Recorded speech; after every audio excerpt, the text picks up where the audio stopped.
My name is Nora, and I'm 32 years old. Right now, I'm standing outside St. Catherine's Church in Denver, watching through the stained glass windows as my younger sister Emma kisses my husband Marcus at the altar. She's wearing white, he's crying tears of joy, and everyone inside believes I died 6 months ago in a hiking accident. My fingers trace the scar on my temple, the one I got when Emma pushed me off that cliff.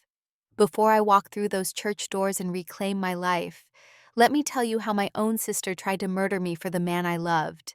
But first, where are you watching from today? Please hit that subscribe button, because trust me, you'll want to hear how this ends. 3 years ago, I thought I had everything figured out. I was a successful real estate agent in Denver, Colorado, with a portfolio of high-end properties and clients who trusted me with their biggest investments.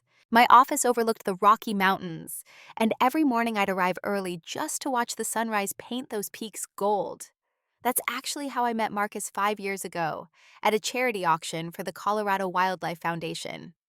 He was bidding on the same mountain landscape painting I wanted, and when he saw how much I loved it, he stopped bidding and let me have it. After the auction, he found me by the champagne table and said something that made my heart skip. He said seeing how my eyes lit up when I won that painting was worth more than owning it himself. Our romance felt like something out of a movie. Marcus was an investment banker, tall and charming with these green eyes that seemed to see right through to my soul. He'd send flowers to my office every Friday, with notes that quoted poetry. 6 months after we met, he proposed at the exact spot where that landscape painting was created, up on Lookout Mountain at sunset. He'd contacted the artist and everything. I said yes before he even finished asking. We got married 2 years later in an intimate ceremony at my parents' estate in Cherry Hills. Only 70 guests, mostly family and close friends. Emma was my maid of honor, of course. She flew in from Miami, where she was working as a marketing executive for some tech startup. She gave this beautiful speech about how she'd never seen me happier, how Marcus was the brother she never had. Looking back, I wonder if she was already planning everything even then. The first 2 years of marriage were perfect. We bought a gorgeous Victorian house in Capitol Hill, the kind with original hardwood floors and a wraparound porch. Sunday mornings were for farmers markets and hiking. We hosted dinner parties where Marcus would cook his grandmother's Italian recipes while I mixed cocktails. We started trying for a baby after our first anniversary, both of us eager to fill those extra bedrooms with children. But month after month, nothing happened. The fertility test started then, the treatments, IVF rounds that drained our savings, and my hope. Marcus was supportive at first, holding me when I cried after each negative test. But slowly, I felt him pulling away. He started working later, missing appointments, saying we should maybe take a break from trying. Then Emma called one night sobbing. Her life in Miami had completely fallen apart. She'd been fired from her job after her boss discovered she'd been inflating her resume. Her fiancé, some cryptocurrency trader named Dylan, had cleaned out their joint account and disappeared to Dubai with his assistant. She had nowhere to go, no money, nothing. Of course, I told her to come stay with us. She was my little sister, the one I'd protected from bullies in middle school, helped with college applications held when her high school boyfriend cheated. Family helps family. Emma arrived with just 2 suitcases and eyes red from crying. I set her up in our guest suite, the one with the mountain view. Marcus was wonderful about it, telling her she could stay as long as she needed. He even reached out to his contacts to help her find a job. Within a month, she was working as an executive assistant at his firm. Something about her marketing experience being valuable for client relations. The changes were subtle at first. Emma started joining Marcus for his morning runs, something I'd never done because of my bad knee from a college skiing accident. They'd come back laughing about inside jokes from the office. She'd cook dinner on nights when I was showing houses, always making Marcus's favorites. I'd find them on the couch watching documentaries about finance. Emma asking intelligent questions that made Marcus's eyes light up in a way they hadn't in months. Then there were the smaller things. Emma started wearing my perfume, the expensive French one Marcus had given me for our anniversary. When I asked about it, she said she'd borrowed it for a job interview and forgot to ask. She borrowed my clothes too, the designer pieces I saved for special occasions. They looked better on her anyway. She was always the prettier one, with her natural blonde hair and blue eyes, while I got Dad's dark features. I remember the night I first felt real unease. I came home early from a canceled showing to find them in the kitchen, Emma sitting on the counter, while Marcus cooked her hand on his shoulder. They jumped apart when I walked in, both laughing nervously about some joke from work. Marcus kissed my cheek and asked about my day, but his eyes kept drifting to Emma. When I tried talking to Marcus about boundaries, he got defensive. "She's family," he said. "She's going through a hard time." Was I really so insecure that I was jealous of my own sister?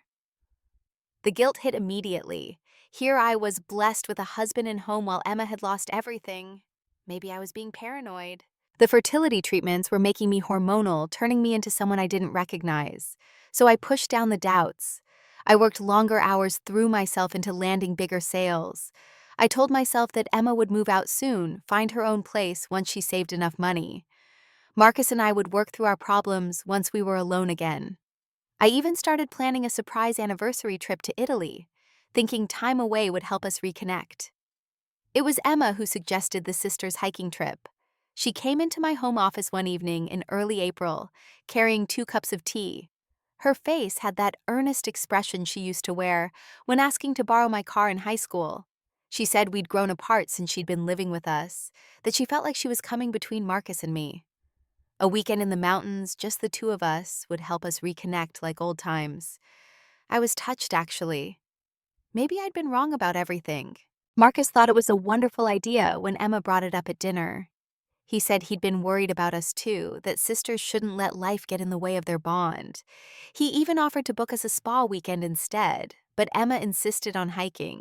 She said nature would be healing, help us both clear our heads. The planning started immediately. Emma researched trails with an intensity that surprised me. She wanted something challenging, but beautiful, she said. When I suggested some easier trails I knew well, she dismissed them as too crowded, too touristy. She finally settled on a remote trail in Rocky Mountain National Park, one that led to a hidden alpine lake. The reviews online called it strenuous, but rewarding with cliffside views that took your breath away. I should have paid attention to her sudden interest in my life insurance policy. 2 weeks before the trip, she asked casually over breakfast if Marcus would be okay financially if something happened to me. She framed it as concern, said she'd been thinking about her own mortality since losing everything in Miami. I explained about the $1 million policy the family trust for my grandparents, how everything would go to Marcus. She nodded thoughtfully, stirring her coffee. She also asked strange questions about my work, about whether anyone would notice if I missed appointments.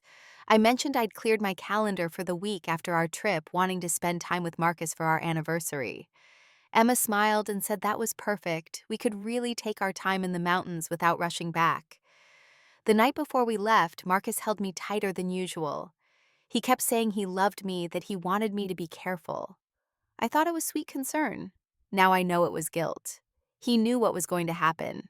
They both did. We left before dawn on a Thursday morning. Emma drove her rental car, insisting mine was too unreliable for mountain roads. The drive up was beautiful, the sunrise turning the peaks pink and gold. Emma seemed nervous, checking her phone constantly until we lost signal. She talked more than usual, asking about my marriage, whether Marcus and I were happy.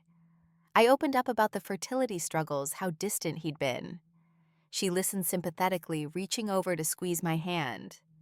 As we climbed higher into the mountains, her questions got more specific. Did anyone know exactly which trail we were hiking? Had I told my clients I'd be unreachable? When was the last time I'd updated my emergency contacts? I answered absently, focused on the scenery, not recognizing the inventory she was taking of my life. The trailhead parking lot was empty when we arrived. Emma said that was perfect. We'd have the trail to ourselves. She'd packed our backpacks the night before, insisting on carrying the heavier one herself. I should have wondered why she brought so much gear for a day hike. I should have questioned why she kept checking her watch as if timing something. The trail was harder than the review suggested. We climbed steadily through pine forests, then above the tree line where the path became rocky and steep. Emma pushed us to go faster, saying we needed to reach the lake before afternoon storms. My legs burned and my lungs struggled with the altitude, but she kept encouraging me, saying the views would be worth it. After 3 hours, we reached a section where the trail narrowed along a cliff face. The drop was easily 200 feet onto jagged rocks below. Emma went first, sure-footed and confident. I followed carefully, my heart pounding. The wind picked up, making my jacket whip around me. That's when Emma stopped and turned around. Her face had changed completely. Gone was the vulnerable little sister. Her eyes were cold, calculating like a stranger's. She said we needed to talk about Marcus. My stomach dropped even before she continued. She said they'd been together for 8 months, since just after she'd moved in. They were in love. They wanted to be together, but there was the small problem of me. I actually laughed at first, thinking it was some sick joke. But Emma kept talking, her voice calm and matter-of-fact. She explained how Marcus had never loved me, had married me for my family money. The fertility issues were a blessing, she said, because Marcus never wanted my children. He wanted out, but my trust fund had an ironclad prenup. In a divorce, he'd get nothing. But if I died, especially in a tragic accident, he'd get everything. I tried to back away, but the cliff face was right behind me. Emma stepped closer, still talking. She said they'd planned everything perfectly.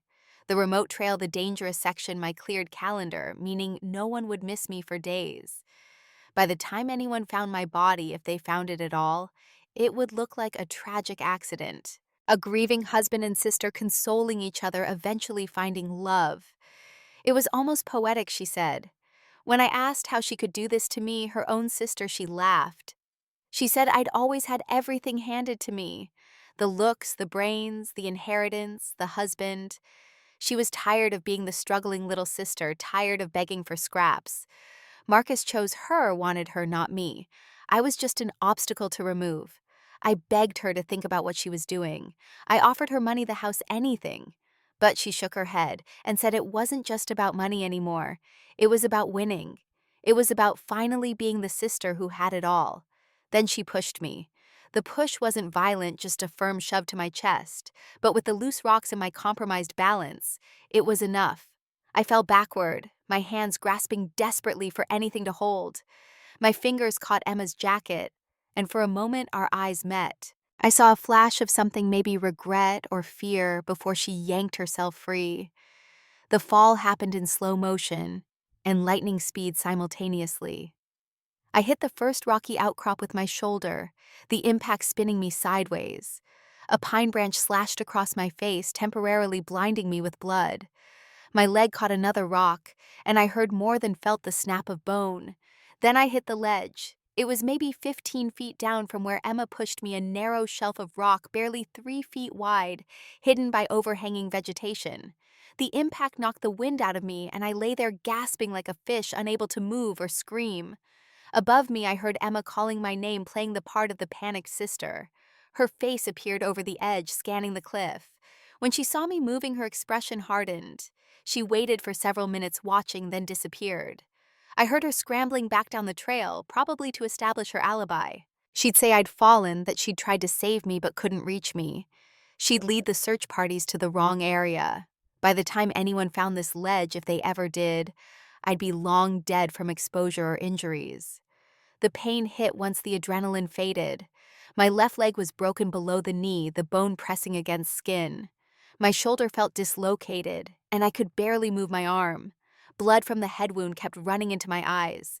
But I was alive, and that meant I had a chance. Using my belt, I created a makeshift tourniquet above the break in my leg. The pain made me vomit dry, heaving over the edge of the ledge.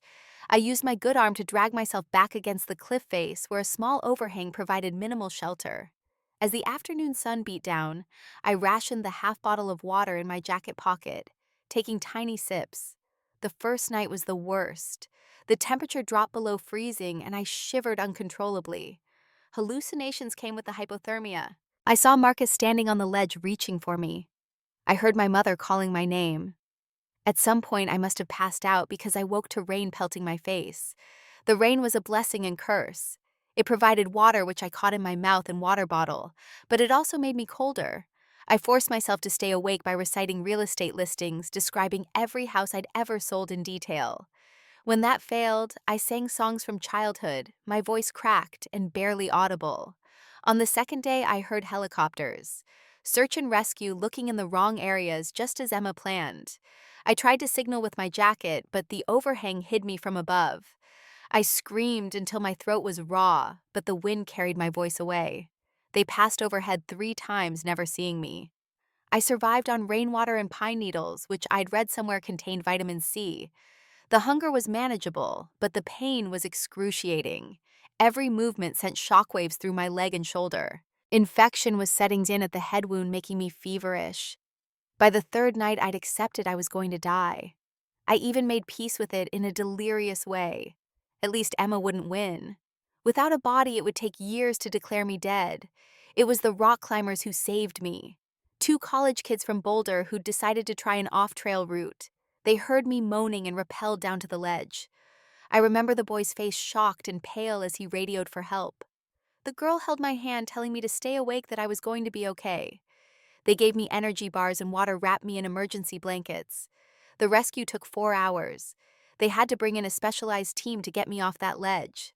I was airlifted directly to Denver Health, where I went into surgery immediately.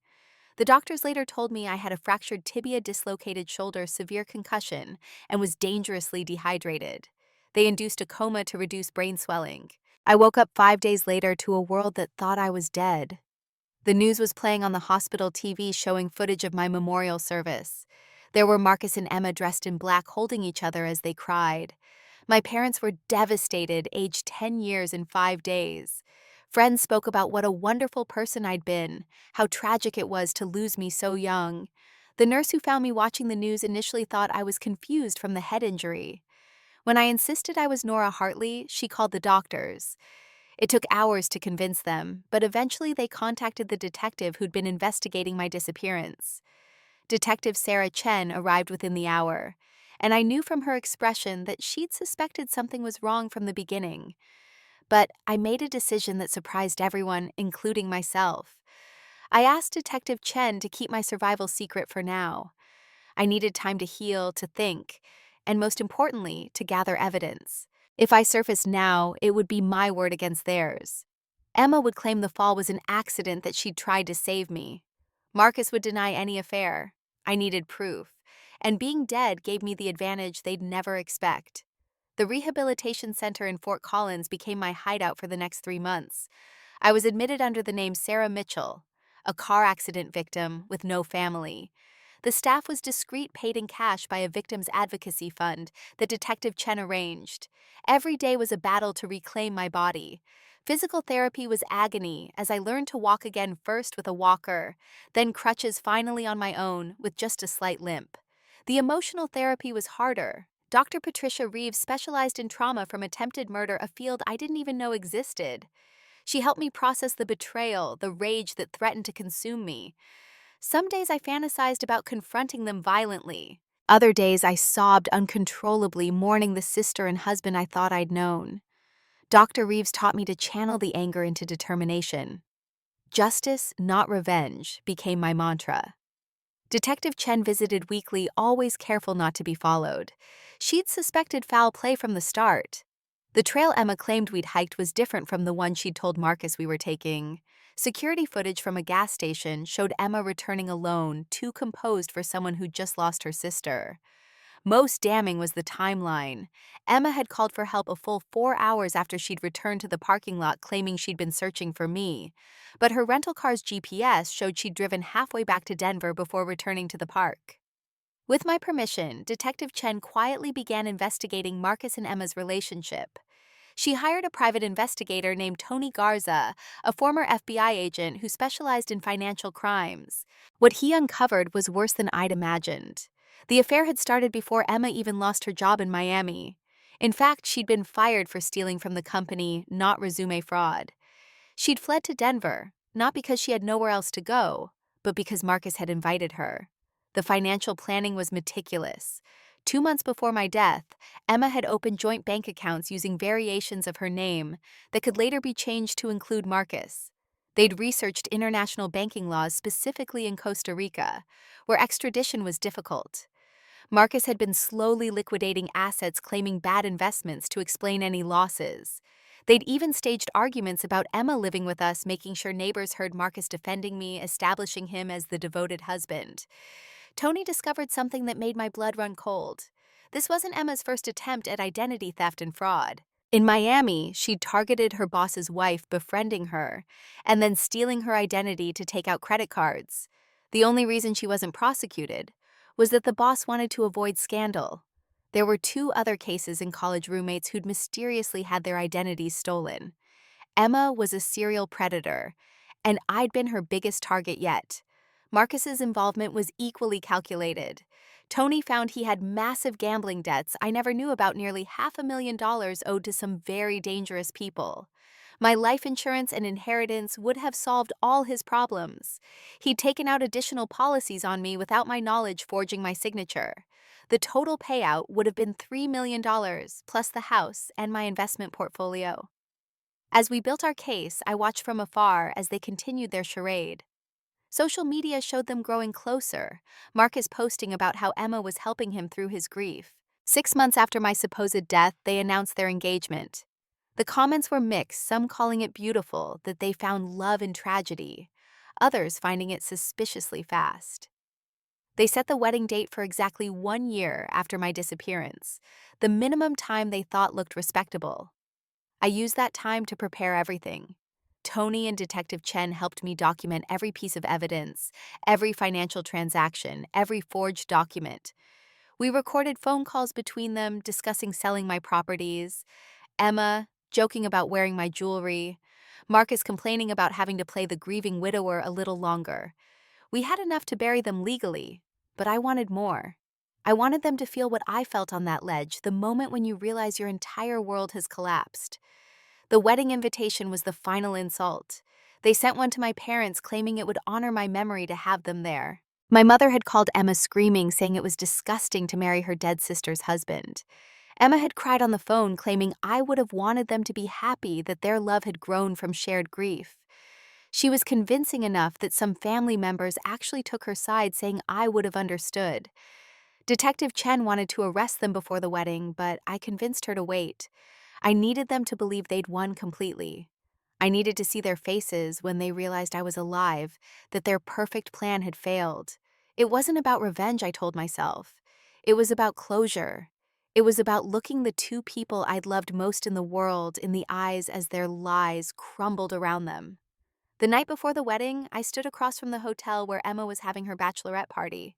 Through the window, I watched her laughing with my former friends, wearing a sash that said bride-to-be, and a tiara I recognized as one Marcus had bought me for my 30th birthday.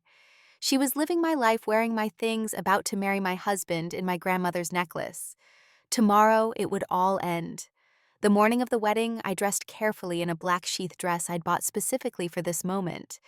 It was elegant but severe, the kind of thing you'd wear to a funeral or a court hearing. I styled my hair differently than before, the scar on my temple still visible despite concealer. I wanted them to see it, to remember what they'd done to put it there. St. Catherine's Church looked beautiful, decorated with white roses and baby's breath, the same flowers from my wedding to Marcus.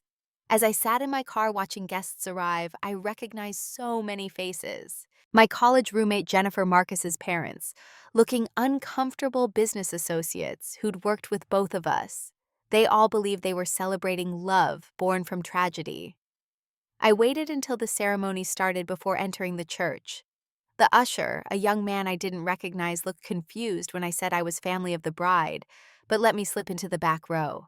The church was packed, probably 200 guests. Emma had invited everyone, making this her grand debut as the new Mrs. Hartley. From my position, I could see everything perfectly. My parents in the front row, my mother crying quietly, while my father sat stone-faced. He'd aged so much, his hair completely gray now. Marcus stood at the altar looking handsome in his tuxedo, the same one from our wedding. His best man Kyle kept whispering to him probably the same jokes from our ceremony. Then the music started, and Emma appeared. She looked stunning, I had to admit. The dress was designer, probably bought with my money. But it was the necklace that made my hands clench. My grandmother's sapphire and diamond necklace, the one she'd left specifically to me, the one Emma had claimed was lost in the accident. She'd probably taken it from my jewelry box the morning we left for our hike. The ceremony proceeded like a twisted mirror of my own wedding. The same readings, the same hymns, even the same officiant Father Michael. When he spoke about the power of love to heal all wounds, to bring light from darkness, I wanted to laugh at the irony. Emma dabbed at her eyes with a handkerchief, playing the emotional bride perfectly. Marcus gazed at her with what looked like genuine adoration, but I now knew how well he could act. They'd written their own vows, of course. Marcus went first, talking about how Emma had saved him from the depths of despair, how she'd shown him that love could bloom even in the darkest soil. He mentioned me once, saying I would have wanted him to find happiness. The audacity of speaking for me, their victim, made my stomach turn. But I waited patient, as I'd learned to be on that ledge. Emma's vows were a masterpiece of manipulation. She spoke about destiny bringing them together through tragedy, how sometimes the greatest love stories are written in tears before they're written in joy. She actually said that she felt my spirit blessing their union, that she saw me in Marcus's eyes and knew I approved. Several people were crying. Even Jennifer was wiping her eyes. Father Michael reached the pivotal moment, his voice echoing through the church as he spoke the traditional words I'd been waiting for. Does anyone here have any reason why these two should not be joined in holy matrimony? Speak now or forever hold your peace. The silence lasted 3 seconds. Then I stood up. I'm sorry, Father, but I believe the bride forgot to mention that she murdered her sister. My voice carried clear and strong through the church. Every head turned. The gasps rippled through the congregation like a wave. Emma's face went from confusion to recognition to absolute horror in the span of 2 seconds. The bouquet fell from her hands, white roses scattering across the marble floor. Marcus stood frozen, his mouth opening and closing like he was trying to speak but couldn't form words. I walked slowly down the aisle, my heels clicking against the floor in the stunned silence. Each step was measured, deliberate. I kept my eyes on Emma and Marcus, watching their world collapse in real time. Someone screamed. I think it was Marcus's mother. My own mother stood up, gripping my father's arm, her face white with shock. Hello, Emma. Hello, Marcus, I said when I reached the altar. Sorry I'm late to the wedding. Traffic from the afterlife was terrible. Emma fainted. It wasn't theatrical or graceful. Her eyes rolled back and she crumpled her dress, pooling around her. Marcus caught her before she hit the ground, but he was staring at me like I was a ghost. In a way, I suppose I was. Father Michael dropped his book pages, fluttering everywhere. The entire church erupted into chaos, but I stood calm in the center of it. My mother reached me first, her hands shaking as she touched my face, verifying I was real. The sob that tore from her throat when she felt my warmth broke my heart. Dad was right behind her, pulling me into a fierce embrace, whispering my name over and over. Through their shoulders, I saw Marcus trying to revive Emma, while backing away from me simultaneously. You're dead, he kept saying. You died. We had a funeral. You're dead. I pulled free from my parents and addressed him directly. No, Marcus. You and Emma just thought I was dead after she pushed me off a cliff. But it turns out I'm harder to kill than you planned, and I've been busy these past few months. Very busy. That's when Detective Chen entered with her team. She'd been waiting outside for my signal. The uniformed officers moved through the confused crowd with purpose. Emma had regained consciousness just in time to see them approaching. She tried to run, stumbling in her wedding dress and heels, but there was nowhere to go. The exits were blocked. The arrest happened right there at the altar. Detective Chen read them their rights as the entire wedding watched in stunned silence. Emma kept screaming that it was an accident, that I was lying, that she'd tried to save me. But when Detective Chen mentioned the evidence we'd collected, the financial records, the recorded conversations, Emma's protests turned to sobs. Marcus tried a different approach, claiming he had no idea what Emma had done.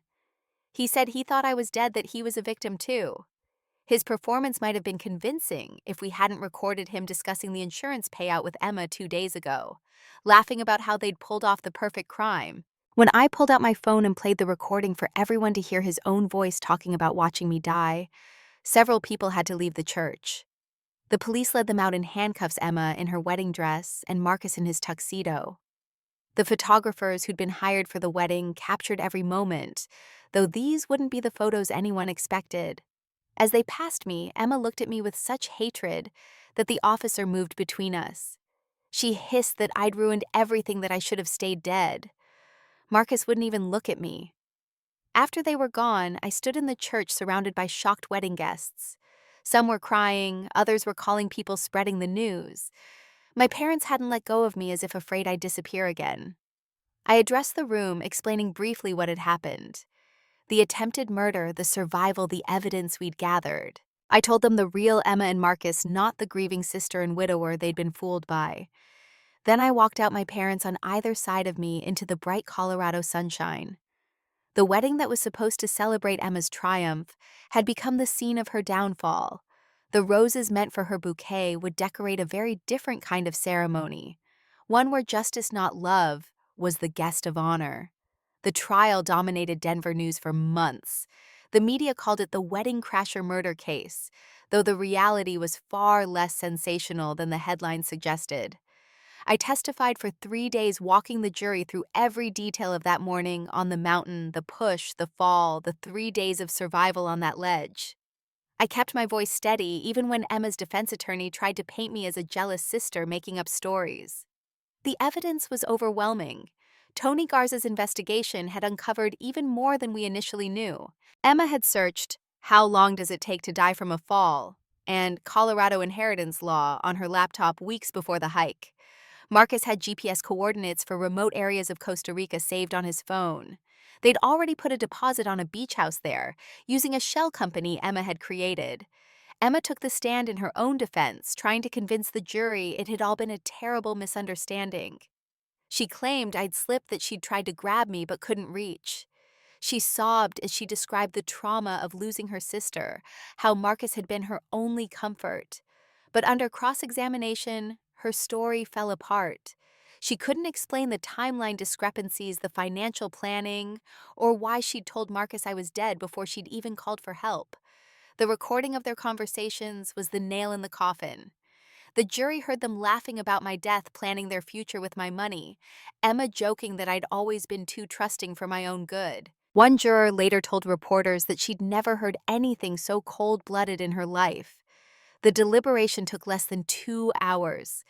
Emma was convicted of attempted murder, conspiracy, fraud, and identity theft. The judge sentenced her to 25 years more than the prosecution had asked for. He said her betrayal of familial trust was particularly heinous, that she'd violated the most sacred bonds of sisterhood. Emma screamed that I'd destroyed her life as they led her away. I didn't respond. She'd destroyed her own life the moment she decided I was worth more dead than alive. Marcus received 15 years for conspiracy and fraud. His lawyer had negotiated a deal where he testified against Emma, claiming she'd manipulated him. But the jury saw through it.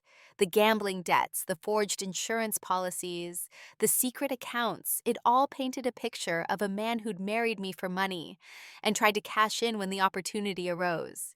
His parents didn't attend the sentencing. They'd sent me a letter apologizing, saying they'd failed as parents to raise a man capable of such evil.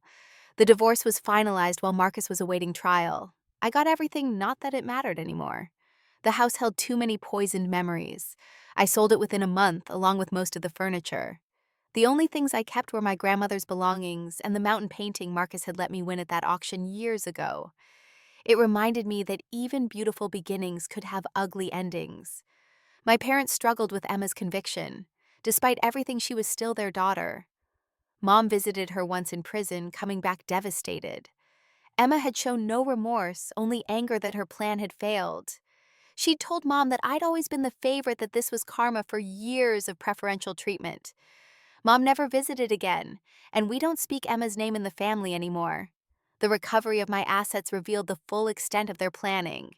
They'd already sold some of my jewelry, claiming it was lost in the accident. My car had been traded in. They'd even started the process of selling my grandmother's house in Aspen, the one that had been in the family for 3 generations. Every discovery was another cut, another reminder that they'd been erasing me piece by piece while I was still fighting to survive. But there were unexpected bright spots. The rock climbers who'd saved me, Jake and Melissa, became close friends. They testified at the trial about finding me how close to death I'd been. Jake was actually the one who introduced me to his older brother James, a wilderness guide who understood trauma in ways most people couldn't. Our first date was coffee, nothing romantic. Just two people who'd faced death in the mountains comparing scars both literal and figurative. I returned to real estate 6 months after the trial, though, with a different approach. I specialized in helping women starting over after divorce or domestic violence, using my story to connect with clients who'd lost everything and needed to rebuild. My survival became my selling point, proof that you could come back from anything. The business thrived in ways it never had before. The strangest moment came when I received a letter from Emma's daughter from a previous relationship, a 13-year-old girl named Sophia, living with her father in Florida. She apologized for her mother's actions and asked if she could meet me. Her father, Tom, explained that Sophia had been following the trial and was struggling to reconcile the mother she knew with the attempted murderer in the news. I met them for lunch in Denver. Sophia looked nothing like Emma, thankfully taking after her father's dark features. She was quiet, intelligent, and deeply hurt by her mother's actions. She asked me why Emma had done it, and I told her the truth. Sometimes people we love are capable of terrible things. It doesn't mean we're responsible for their choices, or that we're destined to repeat them. Before they left, I gave Sophia my contact information and told her she could reach out whenever she needed to talk. 2 years have passed since I walked into that church and reclaimed my life. The scar on my temple has faded to a thin silver line, barely noticeable unless you know to look for it. My limp only appears when I'm tired or when the weather changes. The nightmares come less frequently now, though I still sometimes wake up feeling like I'm falling, my hands grasping for something to hold on to that isn't there. James and I moved in together last spring into a cabin outside Boulder with mountain views and no cliffs. He understands why I can't hike certain trails, why I need to sit with my back to walls in restaurants, why I sometimes stare at happy sisters with a mix of longing and fear. He was there the first time I went back to the mountains holding my hand as I stood at a safe overlook and screamed into the wind until my throat was raw. The money doesn't mean what it used to. After the lawsuits and settlements, I have more than I'll ever need, but it feels tainted like blood money, even though it was always mine. I've used much of it to fund a foundation for attempted homicide survivors, people who fall through the cracks of the system because their attackers didn't succeed. We provide legal aid therapy, safe housing, and something just as important, the knowledge that someone believes them. I still get letters from Emma occasionally forwarded through my lawyer. I don't read them anymore. The first few were accusations and anger, then manipulation and fake apologies, finally desperate pleas for forgiveness. I had my lawyer send a single response: "Don't contact me again. Forgiveness isn't owed. Some betrayals are unforgivable, and that's okay." I don't need to forgive her to move forward. Marcus was released early last month on good behavior. After serving 18 months, he's living with his parents in Nebraska, working at his father's hardware store. Part of his parole prevents him from contacting me or coming to Colorado. I heard through mutual acquaintances that he's engaged to someone new, a woman who apparently believes his version of events where he was Emma's victim too. I hope she's careful. I hope she pays attention to the red flags I missed. But that's not my responsibility anymore. I think about that morning on the ledge sometimes when I'd accepted death. There was a strange peace in that moment, a letting go of everything I thought mattered. In a twisted way, Emma and Marcus gave me a gift. They showed me who I really was when everything else was stripped away. Not the successful real estate agent, not the devoted wife or loving sister, but a survivor with strength I never knew existed. The family trust has been restructured so that no one can touch it if something happens to me. It goes to Sophia and to the foundation with James as executor but no beneficiary. I've learned to build safeguards around my heart, the same way letting people in, but keeping enough of myself protected that betrayal can wound but not destroy me. Some might call it cynical. I call it wisdom, earned the hard way. Last week, I hiked the trail where it happened. Not alone, James and 2 rangers came with me. We went slowly, stopping often, my body trembling with memories at every turn. When we reached the spot where Emma pushed me, I sat on the ground and cried for the woman I was, before the one who trusted completely and loved without reservation. She died on that mountain, even if her body survived. At the ledge where I'd spent 3 days, we left a small plaque. It doesn't have my name, just the words, "Survival is a choice made moment by moment." The ranger said they'd gotten calls about it, hikers wanting to know the story. I told them to say it was a reminder that even in our darkest moments, even when we're literally or figuratively on the edge, we can choose to keep fighting. Standing there, looking down at where my blood had stained the rocks, where I'd hallucinated and despaired, and ultimately endured, I realized something important. Emma and Marcus thought they were pushing me to my death, but they actually pushed me into my life. The real one, not the perfect facade I'd been maintaining. They revealed the truth about themselves, but more importantly, they revealed the truth about me. The opposite of betrayal isn't revenge, though, that has its momentary satisfactions. It's not even justice, though, that's necessary for closure. The opposite of betrayal is truth living authentically, without the lies we tell ourselves about people we love. Emma was never the sister I imagined. Marcus was never the husband I believed him to be. And I was never the victim they needed me to become. Sometimes the worst betrayals come from those closest to us, but they reveal who we really are when everything we trusted falls apart. When someone shows you their true face, no matter how horrifying, believe them the first time. Don't explain away the red flags or rationalize the uneasiness in your gut. Trust yourself more than you trust anyone else, because you're the only one guaranteed to be there when you're hanging on by your fingernails. My sister and husband thought they buried me on that mountain, but they actually planted a seed. I grew back stronger with roots that run deep into solid ground, not the loose soil of dependent trust. They wanted me dead, but I've never been more alive, more aware, more genuinely myself. That's my revenge, my justice, my triumph. Not just surviving, but thriving in ways they'll never achieve from their prison cells, literal and psychological. What would you have done in my position? Would you have walked into that church and faced them? Would you have fought for justice or chosen to disappear into a new life? I'd love to hear your thoughts in the comments below. If this story resonated with you, please hit the like button and subscribe to hear more stories of survival and strength. Share this with someone who needs to hear that they can overcome anything, even betrayal, by those they loved most. Thank you for listening to my story. And remember, you are stronger than you know, especially when tested by those who should have protected you. Stay safe, trust wisely, and never apologize for surviving.